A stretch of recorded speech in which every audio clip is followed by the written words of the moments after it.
en Paneo Semanal por esta Sol 106.5 FM. También en YouTube, en nuestro canal Paneo Semanal y en el canal de Sol 106.5.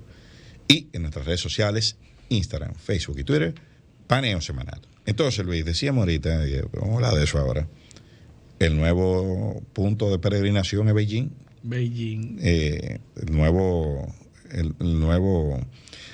ícono de los selfies y de la foto es Xi Jinping. Sí, hay que ir donde Xi Jinping, que te vean, bueno, ya. ¿Quiénes han estado allá? Bueno, primero. Además de Lula, que está allá. Además de Lula, que está ahí y que está tirando paqueticos, diciendo cosas para agradar, pero. Nosotros también han tirado paqueticos. El 31, han ido muchos, ¿verdad? Porque han ido muchos líderes, muchos presidentes, pero el 31 de marzo fue Pedro Sánchez, el primer ministro de España. Jefe de gobierno español. El jefe de gobierno.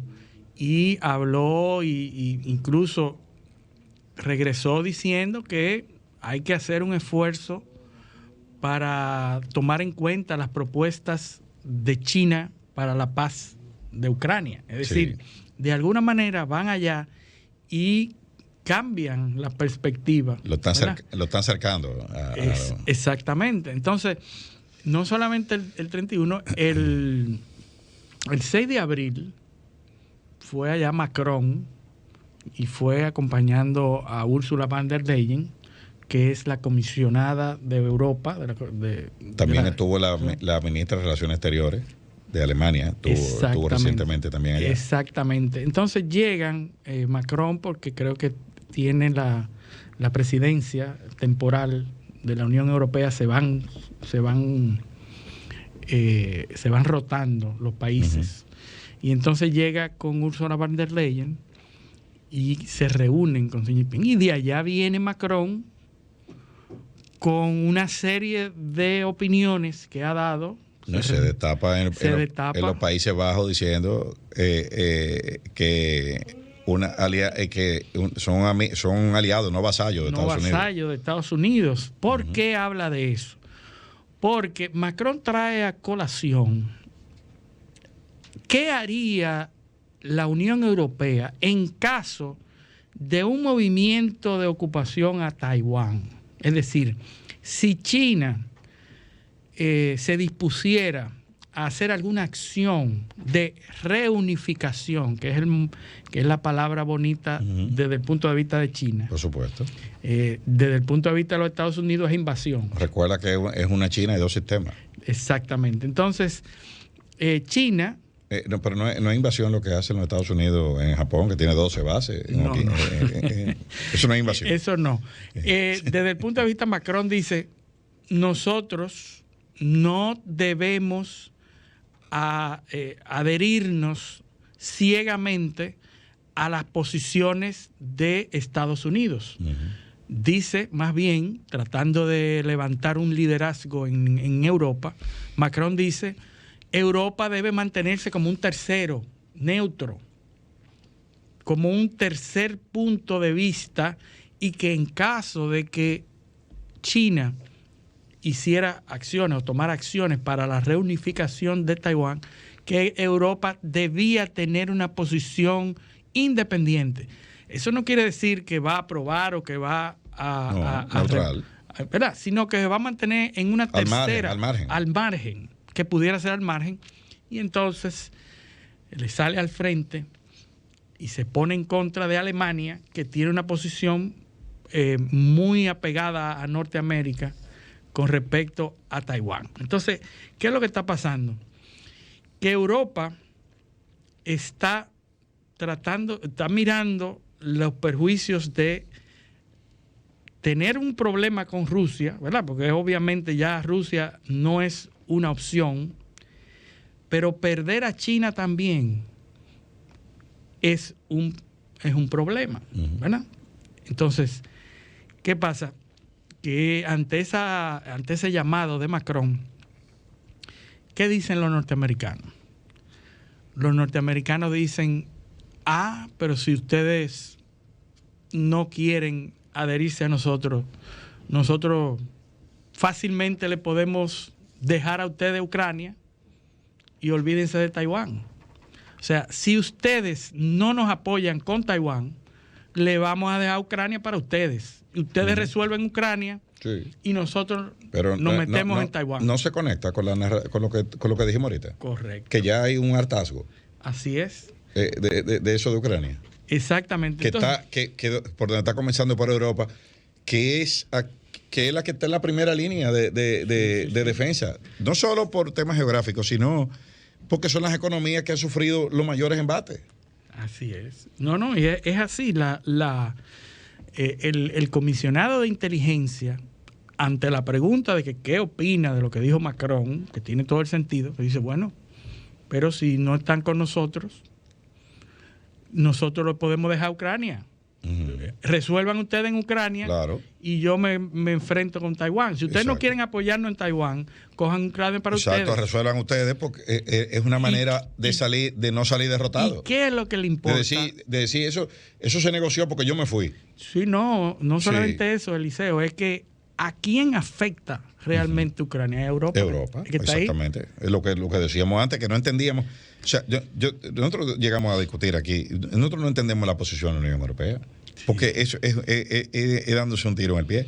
Exactamente. Fíjate que Sergei Lavrov, el canciller, el ministro de Relaciones Exteriores ruso, dijo esta semana, bueno, pero es que si hay una guerra, entre...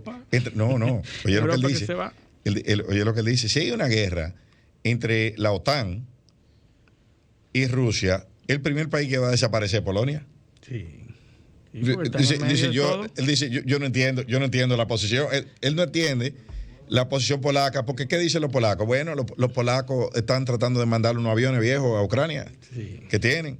Entonces dice, bueno, pero dice, yo no entiendo esta posición, porque si hay una guerra, lo primero que se van son ellos. Están en primera línea. Y ya ha pasado en la Segunda Guerra Mundial. ¿Qué país destruyeron 2 veces? El país que destruyeron 2 veces fue Polonia. Lo destruyeron los alemanes cuando iban hacia el este y los rusos cuando lo estaban repeliendo. Así es. Y bueno, la OTAN, y bajo estas filtraciones que se notan las operaciones que hace la OTAN, me recuerda al primer secretario de la OTAN, que fue el barón Ismay. El barón Ismay, que era un diplomático, una persona muy allegada a Churchill, y él decía, la OTAN se creó para dejar a los rusos fuera, para tener a los norteamericanos dentro y para tener a Alemania abajo. Alemania abajo. Sí, pero recuerda que en estos días salió publicado en Twitter una lista de los oficiales alemanes que eran comandantes en la OTAN después de la Segunda Guerra Mundial. Sí. De los oficiales colaboracionistas con los aliados. Porque no todos los alemanes corrieron la misma suerte. No. Si no hubiese ese apoyo, no se hubiese ganado. Exacto. No se hubiese ganado la Segunda Guerra. Y que quedaron siendo comandantes mucho después. Fueron premiados. Sí. Fueron premiados. Fueron no todos los alemanes eran malos. De ahí. Es correcto. El tema es Taiwán o Ucrania. Cuando tú notas lo que está pasando y esas opiniones de los presidentes europeos y cómo se está notando ya una desalineación de las visiones europeas, tú te das cuenta de que al final todo va a girar en torno a Ucrania o Taiwán. Los norteamericanos les importa mucho más perder a Taiwán, porque sería perder a Taiwán. Sí. Taiwán tiene una importancia económica fundamental para el desarrollo de la tecnología, lo hemos hablado muchísimo. Los chinos están jugando su juego, Luis. Y entonces, para los norteamericanos es mucho más importante Taiwán que Ucrania. Pero, exactamente. No, fíjate, y para los europeos es mucho más importante Ucrania. Fíjate la importancia de lo que es la continuidad de Estado. Los chinos tienen una agenda. Los chinos tienen una agenda que tiene décadas implementando. Y que miran a futuro. Exacto. Siempre, decenas de años adelante. Una agenda con décadas implementándose y con objetivos claros. O sea, yo no veo que los Estados Unidos y mucho menos la Unión Europea, que tienen tanta diversidad de intereses, de acuerdo en todo. de intereses, pueda articular una agenda como esa. Entonces, los chinos están jugando su juego, ¿eh? Y ahora han puesto estas dos fichas. Bueno, Ucrania por Taiwán. Sí, sí. Están sacando provecho. Exacto. Entonces, pero tú quieres mantener una alianza, una ayuda, mantener los mercados, suprirte, suelta tu posición con respecto a Taiwán. Exactamente. Flexibilízame eso, porque eso va. Ahora o después, además, pero eso va. Porque ¿qué le preocupa a los europeos? Pues los europeos tienen que tratar de contener a los chinos también, de alguna forma. África, de repente, se ha vuelto el centro de operaciones. El centro de operaciones por una razón muy sencilla, que lo explicamos aquí hace un par de semanas. En Europa, y en China también, y en los países asiáticos, excepto India, hay un problema de la demografía. O sea, los mercados se van a quedar sin consumidores, porque se está quedando sin gente. Ese es el nuevo objetivo. Entonces, del mercado. ¿Para dónde tú tienes que ir? Donde hay mucha gente y no hay regulaciones. Donde hay costos. Donde se compre ciegamente. Mano de obra barata, no hay regulaciones. Ni sin problema ecológico, ni nada de eso. Y mucha gente que está naciendo. Hay gente y gente naciendo. Sí.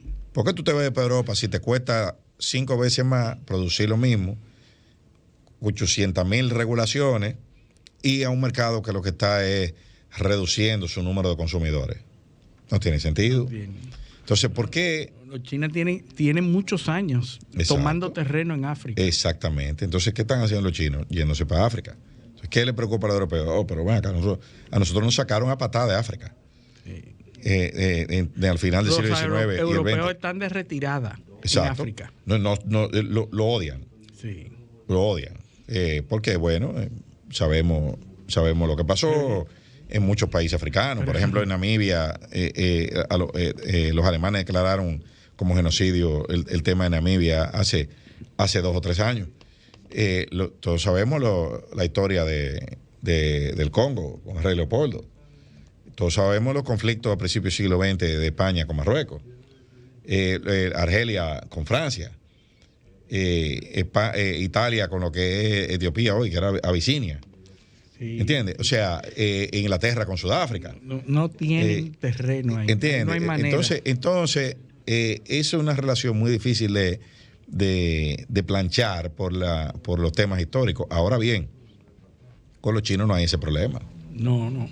Todo lo contrario. Están dando préstamos, están invirtiendo, están desarrollando, y hay un vacío que está siendo ocupado por los chinos.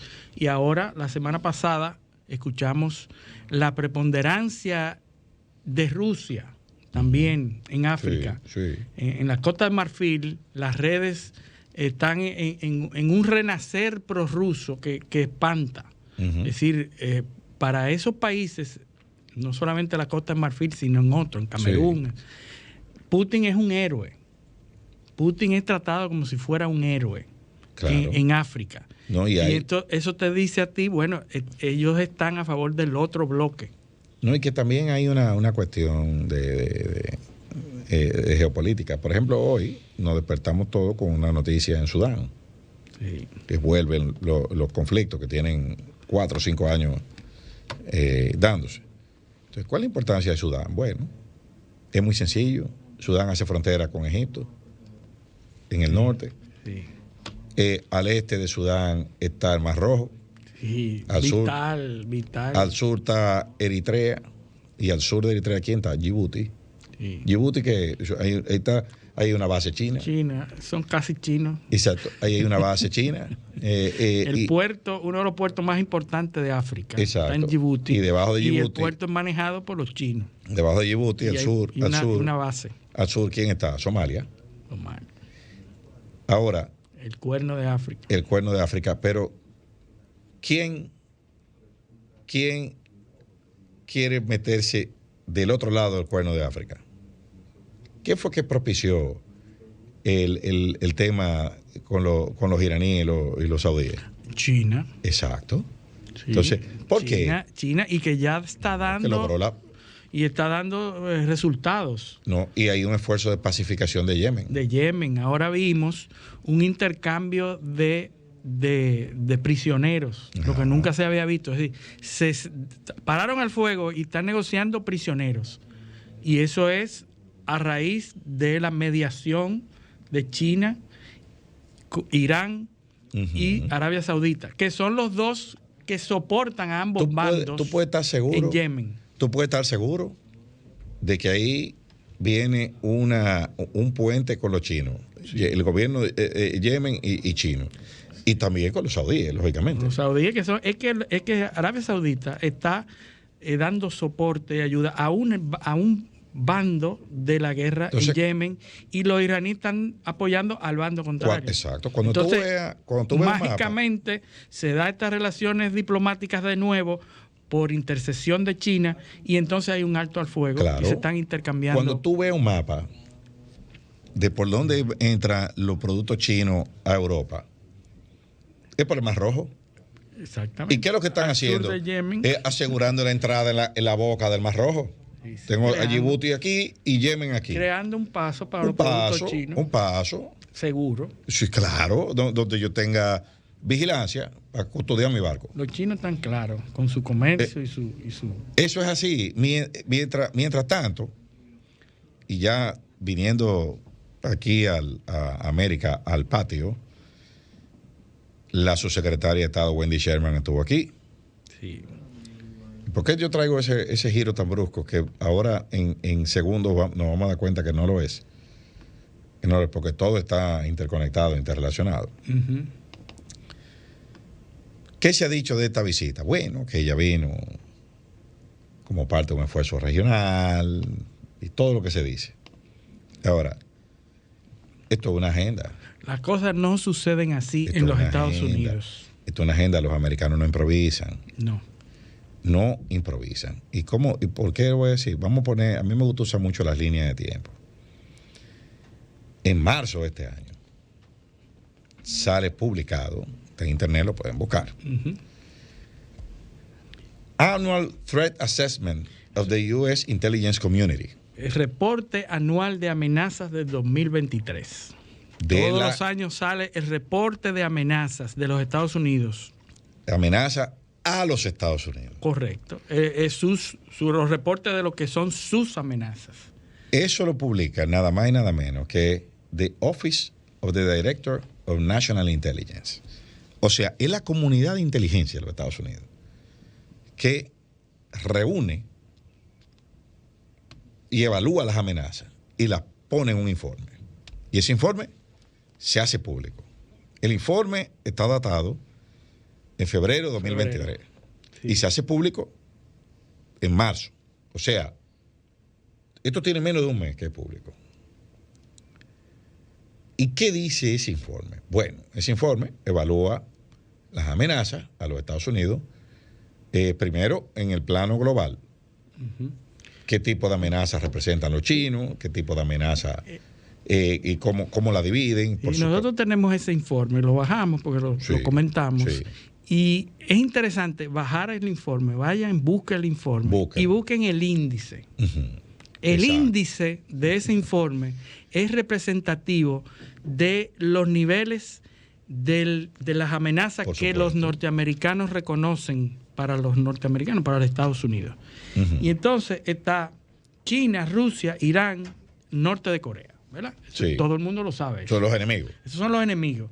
Y después sigue el cambio climático. Que es una amenaza global. Una amenaza global. Seguridad sanitaria. Global la también. Salud. Global también. Los problemas transnacionales. Donde está el desarrollo de la tecnología, la proliferación nuclear, la economía global. Después vienen los conflictos y fragilidades. Hay una parte en la página 30, en la página 29, que se llama migración. Migration. Y para allá voy. Ese es el punto. Fíjense los niveles en los que los Estados Unidos colocan esas amenazas. Están todos esos niveles que pusimos y hay un nivel que se llama migración. Que no necesariamente responden a un ranking de importancia. No, pero están ahí. Están señalados. Están ahí. Entonces, en la página 30 del informe, ¿qué dicen los americanos? Dice, página 30, estoy buscándolo, Sí. Estoy buscándolo, yo estoy en vivo. Espérate. Que no crimen organizado, estamos hablando de crimen organizado. Migration. Dice, voy a hacer una traducción simultánea. En el hemisferio occidental, elementos de tira y afloja impulsan la migración desde Latinoamérica y el Caribe hacia los Estados Unidos. Está considerado como una amenaza, ¿verdad? Sí, no, estamos dentro en un informe de amenazas, ¿verdad? ¿Qué dice? Eso, tales como el deterioro de las condiciones de socioeconómicas y de seguridad en algunos países. Misperception, o sea, percepción incorrecta de las políticas de los Estados Unidos y las oportunidades de empleo en los Estados Unidos probablemente persistirán a través del año 2023. Entonces dice el segundo párrafo de eso. Entonces ahí habla de Cuba, Guatemala, de la crimen, violencia, represión política. Pero ¿qué dice? Sí, en la página 33, la importante. No, espérate. Estamos en la 29 todavía, porque de ahí vamos a la 33. Y lo vamos a conectar con algo que vimos aquí. Dice aquí, tomo el capítulo migración. Desde el año 2020 se ha incrementado el flujo de migrantes de Haití y Venezuela a países de Latinoamérica y el Caribe. Y eso ha implicado costos y oigan esto, ha aumentado la xenofobia dentro de los países receptores. O sea, ¿quién es el país receptor de la migración haitiana, el principal? Sí, ya veo que tú estás en la página 30, yo estoy en la 29. En la 29. Sí. Porque yo voy a la 33 ahora. Sí, la 29. Yo voy ahí a la 33. En la página 29, sí, correcto. O sea, están oyendo, lo pueden leer. Le estoy diciendo hasta dónde está. Segundo párrafo del tema de migración en la página 29 del informe. Xenofobia. Sí. Y esa xenofobia reduce o hace que decrezca la disposición de recibir a esos migrantes. ¿Están oyendo? Casualmente, ¿verdad? Están hablando. Claro. Entonces, incrementando los obstáculos para que estos se queden en países cercanos. Y eso puede conducir a que más haitianos a una mayor migración de haitianos y venezolanos que ven la migración a Estados Unidos como un objetivo atractivo. Una meta atractiva. Una meta atractiva. Por usar las mismas palabras. Exacto. Ustedes están oyendo. Entonces, ¿a qué vino Wendy Sherman? A eso. Sí. A eso fue que vino. Porque ¿qué dice en la página 33 del informe? ¿Qué dice? Y no voy a leer el párrafo siguiente, porque, es más, yo voy a leer el párrafo siguiente en la página 29. Que dice, los gobiernos de Latinoamérica y del Caribe están haciendo un esfuerzo para manejar el flujo sostenido de migrantes a los Estados Unidos. A medida que que la mayoría de los gobiernos están dispuestos a tomar, pueden reducir alguna de la migración de Estados Unidos hacia Estados Unidos. Pero probablemente harán poco para cambiar la dinámica detrás de los altos niveles de migración irregular para los Estados Unidos. Sí. Ve, ahora, ¿qué dice la página 33? Que es la más peligrosa de esto. Ya vieron la palabra que usamos ahorita, xenofobia. En la página 33 informe, después de hablar de ISIS, de Al Qaeda, de Hezbollah, de todo lo que estamos diciendo que son los grupos terroristas más grandes del mundo, o más importantes. Hay un capítulo que dice Transnational Racially or Ethnically Motivated Violent Extremists. Extremistas transnacionales motivados en cuestiones raciales y étnicas. Y tenemos que ir a una pausa, pero yo voy a leer estas dos líneas antes de irnos para rematar esto y conectarlo con otra cosa que sucedió aquí hace un mes o dos. Transnational RMVE, o sea, los crímenes que mencionamos antes. Extremistas transnacionales motivados, violencia racial y étnicamente motivados. Continúa representando la amenaza más letal. Oye lo que dice el informe de amenaza de inteligencia, o sea, el informe de amenazas globales de la inteligencia. Es la amenaza más letal para los norteamericanos y sus intereses.